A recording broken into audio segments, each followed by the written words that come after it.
Olá pessoal, tudo bem? Aqui é o professor Luciano Santana e nós estamos produzindo mais um vídeo para a nossa série Inteligência Artificial aplicada à gestão de pessoas. Hoje, aqui comigo eu tenho a Rafaela Chon, que é uma gestora da área de recursos humanos e vem bater um papo com a gente. Tudo bem, Rafaela? Tudo jóia, professor. Obrigada pelo convite. Eu que agradeço por ter aceito o nosso convite. E para começar a nossa conversa, eu gostaria que você se apresentasse para o pessoal que está nos assistindo, falar um pouco da sua formação, da sua carreira. Você trabalha na área de recursos humanos, o que nos interessa muito, enfim, compartilhe um pouquinho com a gente. Certo. Bom, então, como o professor falou, meu nome é Rafaela Chon, eu sou psicóloga, então a minha formação base é em psicologia, né? Depois que eu terminei a faculdade e até mesmo durante a faculdade, eu sempre foquei em projetos da área de gestão de pessoas e recursos humanos, então a minha paixão é psicologia organizacional e do trabalho, né? Depois da faculdade, então, eu fiz uma especialização em gestão de pessoas, não muito contente, queria algo mais estratégico dentro da minha empresa, então eu busquei uma pós em gestão empresarial, para que eu pudesse também entender um pouquinho dos números, mesmo cuidando das pessoas, né? E depois, dentro da empresa onde eu trabalho, como é uma empresa na área da saúde, eu fiz uma outra especialização em excelência operacional, em Lean Six Sigma, né? Por fim, eu finalizei há pouco um curso de coaching, né? Então essa é um pouquinho da minha formação, da minha base. Que bacana. Você trabalha como gestora de recursos humanos de uma grande empresa na área de saúde, né? Um grande hospital, vamos dizer assim, né? De uma forma mais específica. Isso. Quantos colaboradores tem? Hoje nós estamos com 660 colaboradores. 660 em todos os horários, todos os turnos, todas as áreas. Ou seja, tem uma dinâmica bastante intensa nesse processo. Isso mesmo, isso mesmo. E como é que você trabalha a questão de resultados de RH, de estratégia de RH? Você tem, assim, o uso de dados, informações? Como é que você se apropria, né, dessa nossa pauta, que é a questão da tecnologia e, sobretudo, né, da tomada de decisão na área de RH? Certo. Então, assim, professor, é isso mesmo. A nossa dinâmica é muito intensa, né? E nós, enquanto recursos humanos, a gente precisa monitorar os nossos processos para a gente saber se a gente está sendo assertivo, né? Então, desde o processo de recrutamento e seleção até a saída desse colaborador, a gente faz todo esse monitoramento. E isso tudo nos trazem muitos dados, muitas informações. E essas informações, elas são muito importantes para a gestão, para que a gente possa ser assertivo na tomada de decisão. Então, por exemplo, eu monitorando o meu processo de recrutamento e seleção, eu posso ter um indicador de tempo médio para contratação. Bacana. Então, eu vou saber quantos dias que eu estou levando para contratar determinado cargo. Isso me traz um dado muito importante para eu saber se eu estou dentro do mercado, né? E aí eu posso fazer um benchmarking com outra empresa da área da saúde ou com outras empresas para saber se eu estou dentro da média. E se eu não estou, o que eu vou fazer com aquele dado, né? Eu vou fazer um plano de ação, de melhoria, eu vou rodar um PDCA, ou se eu estou, eu posso melhorar ainda mais a minha meta, né? Mudar o meu target. Então eu posso melhorar cada vez mais o meu processo. Bacana. E até mesmo para você atender de uma forma mais transparente as áreas que recorrem ao recursos humanos, por exemplo, no processo de seleção. Perfeito. Então você já agenda com a outra área e deixa tudo muito claro como é que funciona, quantos dias levam, né? E assim por diante. Quais outros indicadores ou informações você se utiliza na gestão de recursos humanos no seu dia a dia e que você considera bacana para a sua gestão? Certo. Então, assim, como eu falei dos processos, né, é muito importante que a gente separe todos os processos da área de gestão de pessoas para que a gente possa escolher o melhor indicador. Né, como o exemplo que eu dei do indicador de tempo médio para contratação, ele está dentro de um processo de recrutamento e seleção, né? Mas quando eu penso também em treinamento e desenvolvimento, eu posso utilizar dois outros indicadores que eu considero muito importantes, que são horas por colaborador, horas de treinamento mês por colaborador. Então eu tenho lá 20 colaboradores no meu setor, colaborador, quantas horas eu treinei aqueles colaboradores, né? E claro que quando a gente fala em treinamento, a gente sabe que não basta treinar, a gente também tem que capacitar. Então, um outro indicador seria qual é o percentual de capacitação que eu tive daqueles colaboradores que foram treinados, né? Então, eu treinei, busquei desenvolver o meu colaborador. Esse colaborador, né, quando eu avaliei ele mostrou que ele aprendeu o conteúdo, que ele aplica o conteúdo. Então, esses são outros 2 indicadores que eu considero muito importantes na gestão de pessoas, no desenvolvimento de pessoas. Bacana. Outro indicador que eu gosto muito de utilizar é o percentual de engajamento, que aí anualmente a gente pode aplicar dentro de uma pesquisa de clima, né? Onde a gente vê se aqueles colaboradores que a gente tem na nossa instituição estão satisfeitos com a nossa gestão de pessoas, com a nossa política salarial, benefícios, com a nossa infraestrutura, enfim, com tudo que a empresa oferece. Esse percentual de engajamento seria o índice geral de satisfação da pesquisa? Sim. Algumas perguntas-chave a gente pode considerar daí como engajamento, né? Mas ele também pode ser considerado como índice de satisfação. Você, lá no seu dia a dia, tem algum indicador na área de desempenho? De gestão de desempenho, de áreas ou dos colaboradores? A gente tem a avaliação de desempenho, a avaliação de performance, né? E aí, dentro da avaliação de desempenho, a gente consegue elencar os talentos que a gente tem, né? Fazendo uma avaliação por competências, uma avaliação de resultados, depois uma avaliação de potencial. Então, a gente consegue individualizar, né, cada colaborador, cada setor e verificar o desempenho e a performance de cada um. Bacana. Bom, imagino que não deva ser simples gerenciar esses dados, né? Gerenciar essas informações e ainda mais numa área grande, complexa, como é um ambiente hospitalar. Como que você faz ou trabalha tudo isso junto com as outras áreas?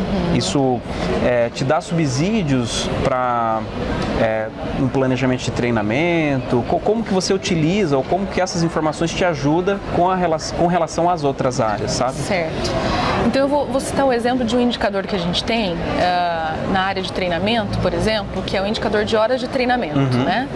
O nosso indicador, vou até citar a minha meta, é de 2 horas por mês de treinamento por colaborador, né? Só que esse indicador ele é global, então o hospital como um todo tem que atingir 2 horas de treinamento por colaborador. Só que eu, enquanto recursos humanos, eu não consigo atingir esse indicador se todas as áreas não estiverem comigo, né? Dentro desse mesmo objetivo. Então, por isso, cada área tem um alinhamento junto com o RH e a gente faz um LNT, que é um levantamento de necessidade de treinamento semestral, e o RH sempre está acompanhando as listas de presença, acompanhando os treinamentos, dando suporte para os gestores, e a gente tem esse alinhamento direto entre gestão de recursos humanos e a gestão dos setores, né? Nesse caso, professor Luciano, o RH ele é muito parceiro, a gente busca ser business partner, porque aí a gente foca no negócio, né? O que você tem que treinar dentro do teu setor para atingir a tua meta, né? Talvez por uma não conformidade ou talvez por um novo planejamento que você fez, então o RH busca ser muito parceiro nesse sentido, né? Como se fosse uma consultoria para atender a necessidade daquela área, daquele indivíduo, daquela pessoa, daquele grupo. Isso, perfeito. E assim, frisando sempre o alinhamento que a gente tem, né? Porque a gente busca entender o setor, né? Aquilo que o setor precisa. E como o professor falou, né? Não é fácil gerenciar tudo isso, mas como a gente tem essa parceria muito bacana com os gestores, né? A gente consegue aí entregar no prazo, né? E com qualidade. Então existe uma cultura na empresa, eu acho que isso conta muito, né? Uma cultura voltada para essa finalidade, né? Uma vontade na empresa grande de fazer com que tudo isso dê certo. E as pessoas, as áreas, né, gestores e colaboradores acabam compreendendo e executando, ajudando a executar, né? Isso, perfeito, né? A gente tem uma cultura focada em resultados. Então hoje, por exemplo, na nossa empresa a gente tem uma gestão de qualidade muito forte, né?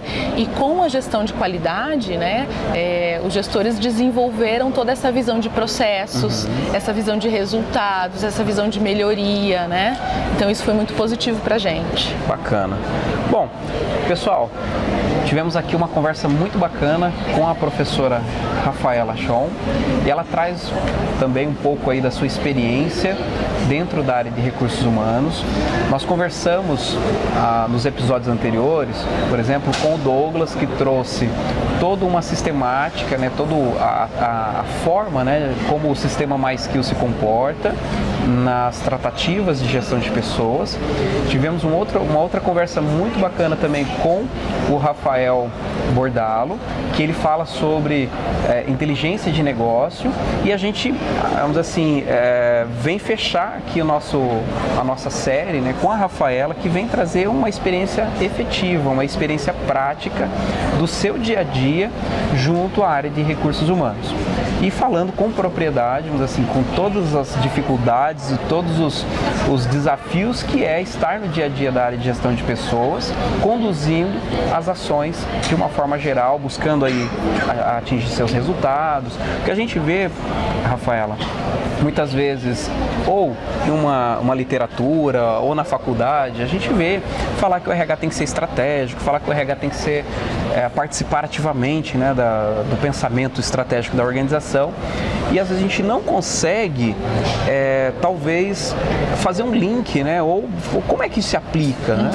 E aí eu deixo para você fazer um comentário final aqui, tentando também elucidar um pouco mais, né, como ser um RH mais estratégico dentro das organizações. Olha, professor, eu acredito que para que a área de recursos humanos seja estratégica, né, a gente sempre tem esse viés, né? Quem estuda recursos humanos, né, quem é da área de gestão de pessoas, a gente sempre pensa muito nas pessoas, né? Mas nossa área também precisa mostrar resultados. Afinal, a gente faz parte de uma empresa e essa empresa precisa, né, dar resultados, né, e positivos, certo? Sem dúvida. Então, assim, para que a gente possa ser mais estratégico, eu vejo que o RH ele precisa criar um elo, um link com a estratégia da empresa, né? Entender um pouquinho do business, do negócio. Porque quando a gente pensa no planejamento estratégico diretivo, né, uma meta maior, a gente consegue avaliar o que eu posso fazer para contribuir com essa meta maior, né? Então, quando a gente fala de um planejamento estratégico, né, e aí no planejamento estratégico, por exemplo, tem uma perspectiva de aprendizado e crescimento que é totalmente ligada à gestão de pessoas, e a empresa tem um objetivo, um valor que se traduz em crescimento de pessoas ou crescimento empresarial. O que nós, enquanto recursos humanos, podemos fazer para contribuir com esse objetivo estratégico geral, né? E aí, dentro dessa visão, professor, eu colocaria assim, o quanto é importante a gente olhar para os nossos processos internos, né? Revisar esses processos para buscar melhorias, né? Fazer planos de ação buscando melhorias nesses processos para que a gente possa atingir essas metas, focar nessas metas maiores. E assim a gente consegue fazer entregas focadas no negócio. Bacana. E aí a gente tem aquele conceito de business partner, né? De parceiro do negócio. Isso está inserido e participante ativamente, participando ativamente da construção do resultado, né? E não só uma área isolada que fica cuidando de folha e alguma coisa mais burocrática. E assim, uma outra fala que eu gostaria também de colocar é pensar enquanto, né, fornecedor. Eu, enquanto RH, eu forneço uma atividade, eu presto serviço para os outros setores, né? E como que é o serviço que eu presto para esses setores? Eu entrego com qualidade os meus resultados, né? Então é pensar que eu tenho vários clientes dentro da empresa. Ou melhor, todos os outros setores são os meus clientes, né? Então eu vejo que a gente tem que pensar nessa parte também, né? Qual é o serviço que eu estou oferecendo, né? Qual é o resultado desse serviço que eu estou oferecendo? Pensando dessa forma, a gente sempre vai pensando num ciclo de melhoria contínua, né? Bacana. E a Rafaela comentou um item muito importante que as áreas de recursos humanos acredito que dar o passo seguinte, que é trabalhar com indicadores, trabalhar com entregas, trabalhar com resultados. Muitas vezes nós trabalhamos mais com aquela parte intangível, né, que é motivação, sentimentos, clima e tal, e a gente esquece ou não se preocupa em transformar isso em algum indicador. Todas as áreas da empresa mostram resultados. Sim, e por que o RH não se preocuparia em também mostrar os seus indicadores, os seus resultados, até para fortalecer e mostrar tanto trabalho que é feito dentro das empresas, das áreas da organização, né? Perfeito. Eu acho que é por esse caminho mesmo, professor. Até porque a gente tem que focar em pessoas, sim, né? Na motivação, na qualidade de vida, mas a gente também tem que focar na produtividade, né? No perfil adequado ao cargo. Então, por exemplo, um outro indicador é o percentual de permanência anual, né? Então a gente precisa medir os nossos resultados até para mostrar isso para a diretoria da empresa, né? Para a presidência da empresa, mostrar o quanto a gente está trabalhando em prol do negócio. Legal. É isso aí, pessoal. Fechamos aqui a conversa, um bate-papo agradável com a Rafaela. E, Rafaela, obrigado pela sua disponibilidade, agradeço. pelo seu tempo, pela contribuição, pelo compartilhamento da sua experiência, né, das informações. Pessoal, sempre reforçando, a tecnologia está à nossa disposição e devemos utilizá-la a nosso favor, a favor do nosso negócio, a favor da nossa área, sobretudo na gestão de pessoas, que tem sido a nossa pauta desde o início da nossa série. A Rafaela está aqui como um case, como um exemplo de uma profissional que está no dia a dia aplicando com todas as dificuldades, com todos os desafios, mas está firme, forte, conduzindo todo o seu trabalho. Obrigado, parabéns. Obrigada, professor. Tá? Obrigada Admiro pelo muito o seu convite. trabalho. Obrigada. Tá? Pessoal, obrigado pela atenção de vocês. Vamos ficando por aqui. Um forte abraço e até um próximo vídeo. Tchau, tchau.